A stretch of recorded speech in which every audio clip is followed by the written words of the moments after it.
This episode is brought to you by Capital One. Capital One's tech team isn't just talking about multi-agentic AI, they already deployed one. It's called Chat Concierge, and it's simplifying car shopping. Using self-reflection and layered reasoning with live API checks, it doesn't just help buyers find a car they love. It helps schedule a test drive, get pre-approved for financing, and estimate trade-in value. Advanced, intuitive, and deployed. That's how they stack. That's technology at Capital One. Mint is still $15 a month for premium wireless. And if you haven't made the switch yet, here are 15 reasons why you should. 1, it's $15 a month. 2, seriously, it's $15 a month. 3, no big contracts. 4, I use it. 5, my mom uses it. Are you playing me off? That's what's happening, right? Okay, give it a try at mintmobile.com/switch. Upfront payment of $45 for 3-month plan, $15 per month equivalent required. New customer offer first 3 months only. Then full price plan options available. Taxes and fees extra. See mintmobile.com. Skip the gym, not the workout. With Hydro, you get a full-body workout in just 20 minutes, hitting 86% of your muscles in one smooth, low-impact motion. And now there's the new Hydro Arc, Hydro's most advanced rower yet. Arc introduces Hydrometrics, tracking your power, endurance, and precision every time you row, so you can actually see your progress. Go to hydro.com and use code ROW to get $100 off any Hydro rower, including Arc. That's HYDROW.com, code ROW. Monday Sidekick, the AI agent that knows you and your business, thinks ahead and takes action. Ask it anything. Seriously. Monday Sidekick, AI you'll love to use. Start a free trial today on monday.com.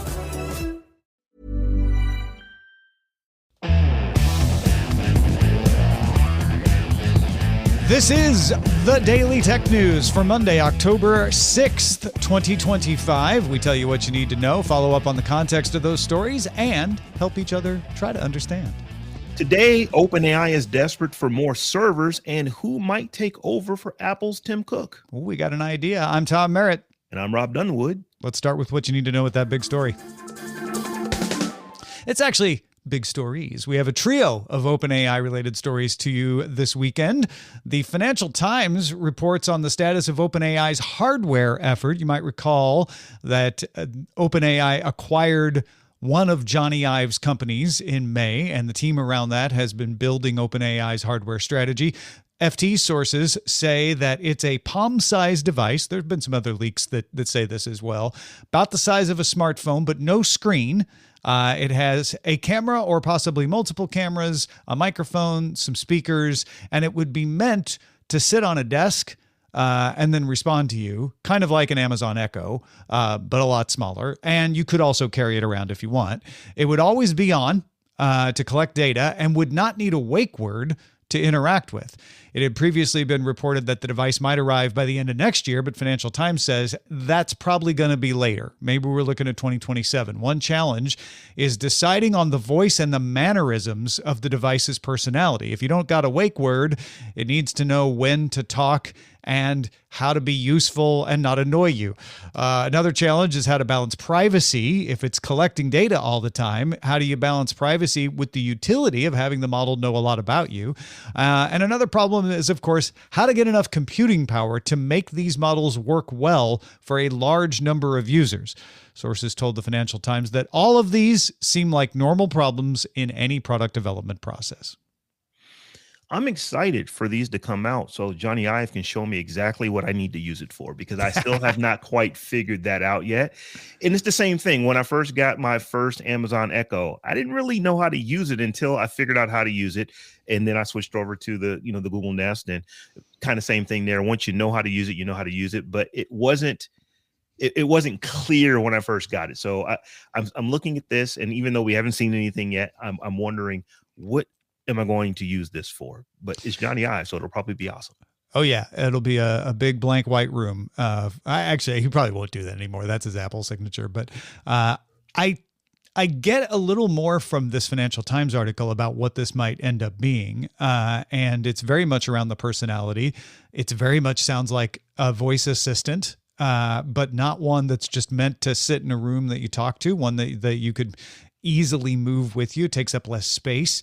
that makes me wonder, well, could I just do this on the phone? But my guess is when OpenAI can control the hardware stack, they can make it faster. They can make it do things that it couldn't do on Android or iOS, where they're having to negotiate with the operating system and the lockdowns and the privileges and all of that. But then I, as a consumer, do I want to carry around 2 of these? How expensive are they going to be? Maybe I'll buy a couple of them. And I don't know. That I'm sure that is also part of the design challenge that they're dealing with as well. The carrying around of a palm-sized device with no screen but has cameras on it baffles me. It's like, where do I put it? I can't put it in my pocket if the cameras would be blocked. Do I wear it on a lanyard around my neck? I'm trying to understand that. So that's why I said earlier. It seems like it's meant to not be carried around, just that you could. I guess that's the answer to that. But then I want to have it with me if I'm, am I just carrying it? And then it's okay if it's blocked because I'm going to put it on the desk in the next period and I have to keep pulling it out and putting it in. And then I'm with you there. I feel like it needs to be something you wear, but that doesn't seem to be where they are now. Maybe that's where they'll end up, though. OpenAI's Sora app for generating 10-second videos that you can put yourself and your friends in shot to the top of the Apple App Store over the weekend. Speaking of needing compute power, as usage increased, OpenAI has had to make adjustments to the app, including tightening restrictions against copyright infringement. They had a restriction that said no public figure should be allowed to be used unless that public figure had opted in, but rights holders would need to opt in to blocking their products from being used. In practice, it was blocking a lot of stuff that I don't think people had opted in, but they've tightened it up now. It is a lot harder to get it to output public figures and copyrighted material than it was. And they are now saying that they have added controls for rights holders so that they can decide, yes, you can use our property as long as you're not doing something political or something negative or this or that, right? OpenAI also added a feature that lets you restrict what kind of content your Cameo, that's the video representation of yourself, can be used for. For instance, Justin Robert Young could stop all of us from putting him in videos with mayonnaise because he hates mayonnaise, and there's been about a dozen made of him eating mayonnaise. Because of that, he could put in a little thing that says, don't let my Cameo be used along with mayonnaise. And obviously you could have other restrictions as well. You can already restrict who uses your Cameo. Rob, I know you've been playing around with this, but you're on Android, so you've got a few restrictions on what you can do because of that. Well, thank you for my invite. You gave me an invite last Thursday, but this is the first time in a long time that I've actually felt like, oh, I'm an Android user, therefore I'm a second-class citizen, because I cannot partake in all of the new hotness that Sora 2 offers, because I don't have the ability to actually scan my own likeness and and put my own voice in there and make stuff of myself. That being said, I've been playing around with it. Now I haven't really posted much yet, just because if I want to post stuff, I probably want to post stuff with me in it. But I have been playing around with it, and just before we did the show, I made a video, and it was just make a Samsung commercial for a new smartphone with African Americans that are Gen X. Okay. And it did it. It did that was the prompt. It just did it. It did a commercial that would have been passable. I mean, it could be a 10-second ad that you would skip when you're watching YouTube videos. It was that good. Yeah. And then I started playing around and changing camera angles, and you can actually make it zoom in so that Sora logo is kind of obscured on it a bit. This is impressive. I'm on the record. I think this thing is going to be huge. I mean, like TikTok big. I think this is going to be one of the biggest social media platforms that we've seen since probably TikTok. Yeah, I was really having fun with it on Friday and Saturday. And then Saturday morning, they said, you've done too many requests. And they put me in timeout for like 8 hours where I couldn't create anything. I could still view stuff and like it and all of that. But they definitely are having a compute problem because this is more popular than they thought it would be. They thought it would be kind of popular, but they have found that it is more popular. And I was not the only one complaining that like, oh, I'm on timeout, I can't post anything. So I think it's a widespread issue as they grow that user base and need to add that compute. I also noticed when they added the copyright lockdown. Now, before they added the lockdown, there was I would say about 50% of the stuff I was doing, they would say, that might infringe on a public likeness. That might infringe on a copyright. Once they added the lockdown, it went to like 70%. And I wasn't trying to make stuff that was infringing copyright. I was just like, oh, it'd be fun to do this. So it was interesting to me to hear that your Samsung one went through, which implies either that slipped through the cracks or Samsung may have said, yeah, it's okay if they're making commercials of us, we'll let them do that. Well, here's the thing. I said Samsung, but it just showed me a non-iPhone smartphone. It didn't necessarily look like a Samsung phone. Gotcha. Okay. So I did notice that. I also noticed that literally an hour before we are recording this show, I don't have any governors telling me that I've created too much, but the website is choppy. It's like it's taking its time to do stuff. And it's not just taking time to generate the video, just clicking on different areas, looking at my profile, going to look at other people's videos. It's definitely experiencing probably at this point millions of people trying to use it. Yeah, it's straining under the load, maybe billions. I doubt it, but maybe getting closer to that. And then speaking of compute, OpenAI continues to strike deals to add more computing power, the latest being its intent to purchase 6 gigawatts worth of data centers powered by AMD chips. Starting with the MI450 in the coming year. They're going to do 1 gigawatt in the coming year with the MI450. These will be for inferencing. I see everybody, including the Wall Street Journal, Bloomberg, saying this is a shot over the bow of NVIDIA. But I think what OpenAI is saying is no one can provide all the compute we think we need. So we're going to buy AMD chips to supplement the inferencing. NVIDIA is still the preferential partner and will do almost all of the training that they do. OpenAI will also receive stock options that could see it take up to a 10% stake in AMD. OpenAI has announced deals in the last few weeks with NVIDIA as its preferred chip provider, with Oracle, and with Broadcom to start designing its own chips. And CNBC reports OpenAI has now narrowed down sites for its new data centers in the SoftBank-funded Stargate project to 20 sites. So they're making some progress there as well. I'm not sure where the AMD stock price is right now, but in the after hours when this news came out, it shot up like 25%. So yep. AMD is probably saying thank you very much, to OpenAI for this, because it's just like if OpenAI says that we're doing business with you, that company, they get a boost unlike anything we've seen going back to like the .com era. It's just like instantaneous up if you are dealing with OpenAI at this point. And it is a scramble. OpenAI, that's what I look at this and I'm like, yes, they are scrambling to buy as much computing power as possible because they're looking at little things. Sora is a little thing for them in the grand scheme of things. And they are chugging under the weight of that. They want to have dozens of Sora type products out there. They want to have that little desktop device, and they're hoping that millions of people will buy that and use that. And they're going to need a lot of compute and a lot of power to make all of that work. They absolutely are. DTNS is made possible by you, the listener, thanks to Philip Less, Howard Yermis, John Atwood, and our brand new patrons, Jet Boyd and Gary. And we've also got a raise from Andrew. Hey, welcome, Jet Boyd and Gary. And thank you very much, Andrew. That is awfully kind of you.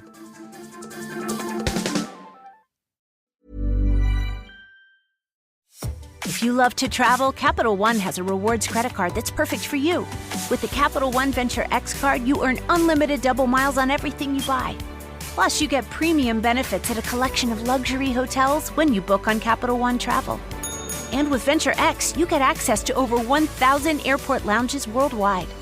Open up a world of travel possibilities with the Capital One Venture X card. What's in your wallet? Terms apply. Lounge access is subject to change. See CapitalOne.com for details. If you're a custodial supervisor at a local high school, you know that cleanliness is key. And that the best place to get cleaning supplies is from Grainger. Grainger helps you stay fully stocked on the products you trust, from paper towels and disinfectants to floor scrubbers. Plus, you can rely on Grainger for easy reordering, so you never run out of what you need. Call 1-800-GRANGER, click Granger.com, or just stop by. Granger, for the ones who get it done. If you're a smoker or vapor ready to make a change, you really only need one good reason. But with Zyn nicotine pouches, you'll discover many good reasons. Zyn is America's #1 nicotine pouch brand. Plus, Zyn offers a robust rewards program. There are lots of options when it comes to nicotine satisfaction, but there's only one Zyn. Check out zyn.com/find to find Zyn at a store near you. Warning, this product contains nicotine. Nicotine is an addictive chemical. Skip the gym, not the workout. With Hydro, you get a full-body workout in just 20 minutes, hitting 86% of your muscles in one smooth, low-impact motion. And now there's the new Hydro Arc, Hydro's most advanced rower yet. Arc introduces Hydrometrics, tracking your power, endurance, and precision every time you row, so you can actually see your progress. Go to hydro.com and use code ROW to get $100 off any Hydro rower, including Arc. That's HYDROW.com, code ROW. Monday Sidekick, the AI agent that knows you and your business, thinks ahead, and takes action. Ask it anything, seriously. Monday Sidekick, AI you'll love to use. Start a free trial today on monday.com. There's more we need to know today. Let's get to the briefs. A couple of interesting pieces of Apple news. An investigation into Apple's collection of user recordings for Siri has been referred to the Office for Combating Cybercrime in Paris. Apple requires users to opt into a program to let Apple retain recordings for up to 2 years to help improve Siri. The complaint says sensitive conversations can be listened to by contractors. And Bloomberg's Mark Gurman says his sources say that Apple COO Jeff Williams is leaving at the end of the year. Apple needs to find a new potential successor to CEO Tim Cook. Gurman believes the most likely candidate is hardware engineering chief John Ternus. We are thrilled to introduce the impossibly thin iPhone Air. At 5.6 millimeters, it's the thinnest iPhone we've ever made. And it's also exceptionally light. It's unlike anything you've ever held before, and it's packed with our most advanced features. Ternus introduced the iPhone Air in the latest Apple announcement. He's 50 years old and trusted by Cook to contribute to product maps beyond the scope of the hardware chief.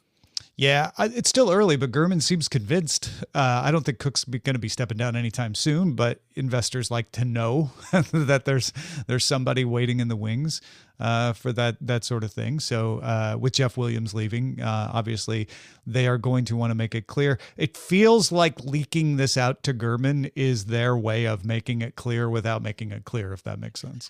Yes, Apple wants to do an heir apparent. I don't think anything is going to happen anytime in the foreseeable future. Even it's probably years out. But here's who we're thinking. Let's let that slip out there. How does the market react to it? How does Earth react to it? Okay, it didn't implode. Maybe that's what we'll do in a couple of years. 3 years. Yeah, or if it does, if they do get flack, maybe they change it. And who knows if it's actually John Ternus by the time Tim Cook ends up needing to step down. They could absolutely say, I don't know why you guys listen to that Gurman guy that gets stuff right most of the time.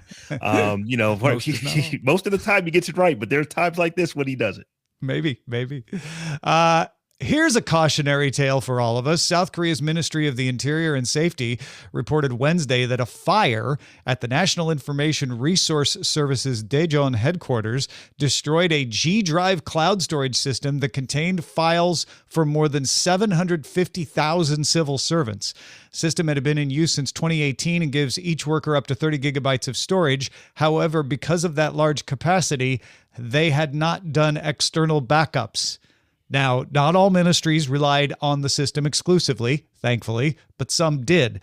And some official documents were also stored in the government's ONRA system and may be recoverable once that system is restored.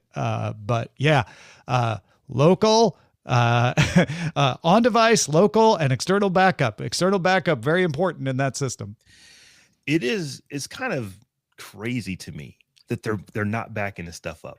750,000 people's work is gone. Maybe you can get some of it back. There's a potential chance that you're not going to get a lot of it back. That violates so many principles of good data recovery strategy. There's that you have to have an offsite backup, or at least have some, some offsite cold storage or something. Cold storage, right. So maybe you lose a little, but not everything. But yeah, just saying we hope it doesn't happen is not a good strategy for protecting against this. This is actually kind of insane to me. Yeah, an important part of understanding this story too is that they were encouraging people not to keep files on their local machines, but to back them up to the system. So while some of the files will be local, a lot of them, because of the policy, were not. So it's going to cause some problems in government processing for a while, I feel. I'm guessing the procedure will change. Instagram will update its map feature to make it easier to see if you're sharing location. An indicator whether you're sharing location or not will show up at the top of the map under the profile photo in the notes tray and on the DMs page. Location is off by default. Instagram has also removed profiles from the map to make it clear that locations are not real time. And a reminder will show up when you add location to a post if you have location on for that post. The map feature, which is available in Canada and the United States, is expanding to India as well. Man, people lost their minds when they launched this feature. It was off by default. That was the only thing I needed to see. It was like, oh, okay, so if I don't do anything, nothing happens.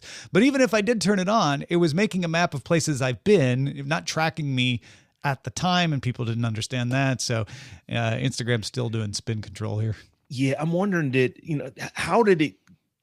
I don't want to blame Instagram for this, because it's like here's a feature that we don't turn on and doesn't really do anything nefarious. No, but I think the way that people saw it, maybe they misunderstood it, and it just went rampant with, oh no, I can't stand this. This is the worst thing ever. Instagram, can't believe you're doing this. So it was really interesting to see how that propagated to where it's like they told you that we've added a feature that is not turned on by default. We are a culture that jumps to conclusions, and this is an example of that. Europe is getting some increased attention from multiple tech sectors. A track of shares for European data center and infrastructure operations is up 23% on the year.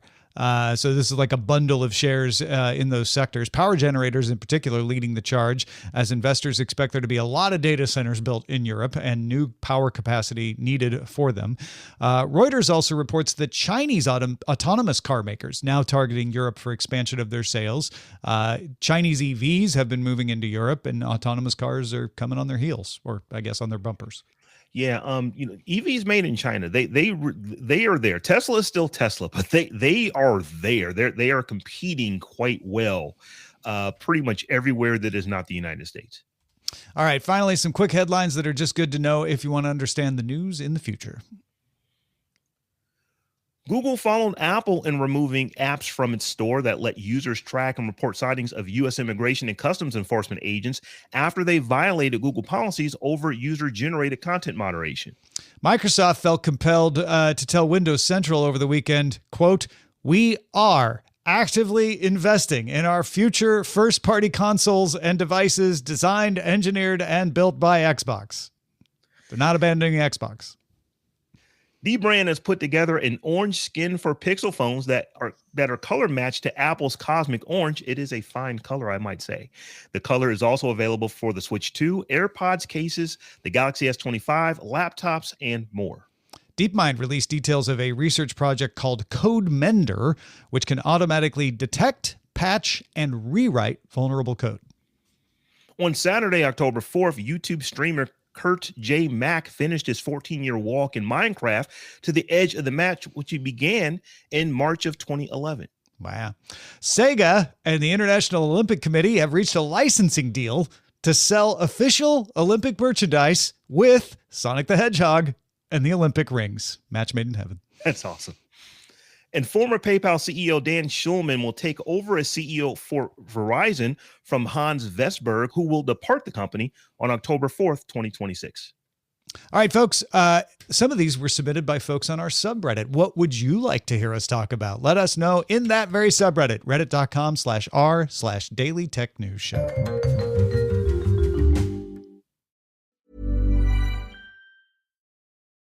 This episode is brought to you by Capital One. Capital One's tech team isn't just talking about multi-agentic AI. They already deployed one. It's called Chat Concierge, and it's simplifying car shopping. Using self-reflection and layered reasoning with live API checks, it doesn't just help buyers find a car they love. It helps schedule a test drive, get pre-approved for financing, and estimate trade-in value. Advanced, intuitive, and deployed. That's how they stack.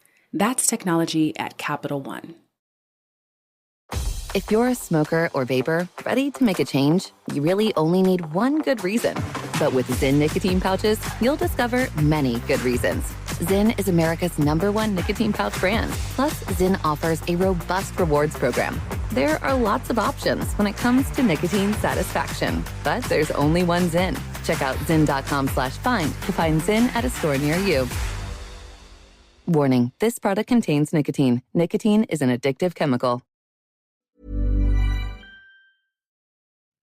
We end every episode of DTNS with some shared wisdom. Today, Mohan shares a concern about Amazon streaming apps for its Vega OS-powered Fire TV stick. Yeah, see, now I made the remark, well, I guess it's not a problem since your streaming video is coming from the cloud. And anyway, Mohan said, yes, Tom, we can't watch our shows if the internet is down, but streaming the app on Amazon's Luna OS, I think he meant Vega OS, is a great idea till AWS goes down. Rob, are you worried about AWS going down? I'm not particularly worried about AWS going down, but I will say this, AWS has gone down more than the internet has gone down. So there's that. Has AWS gone down more than your personal internet has gone down? I doubt it very, very seriously. Exactly. I doubt it very, very seriously. So. And when AWS goes down, and I'm not saying it never goes down, it's a big deal and it affects a lot of websites and stuff too. So Mohan's not wrong. I'm not disputing that, but I still feel like that's an edge case that's not going to happen all that often. I would imagine that if the internet is up and AWS is going down, there's still other things you're not going to be able to do just because that affects so much other stuff. Being able to watch, content is probably not the biggest thing. But Mohan's right. Yeah. If you have Android TV or Apple TV or Roku, you will not have that problem. Although one of your services might have that problem, you won't have the problem of your apps not being able to stream. Well, folks, we want to know what you're thinking about. So if you've got some insight into a story, share it with us at feedback@dailytechnewsshow.com. Yeah, big thanks to Mohan for contributing to today's show. Thank you for being along for Daily Tech News Show. You keep us in business. If you're not a patron, we've got some great stuff that you can get by becoming one, and you lose the ads. Patreon.com/DTNS. Go there now.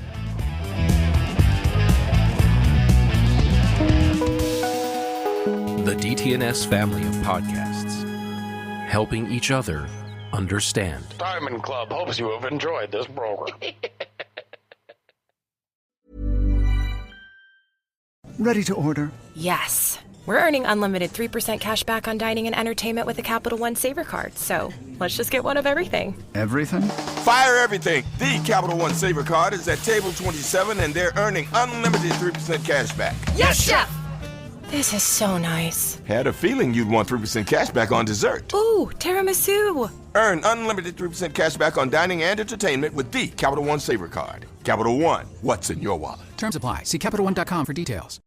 If you're a custodial supervisor at a local high school, you know that cleanliness is key.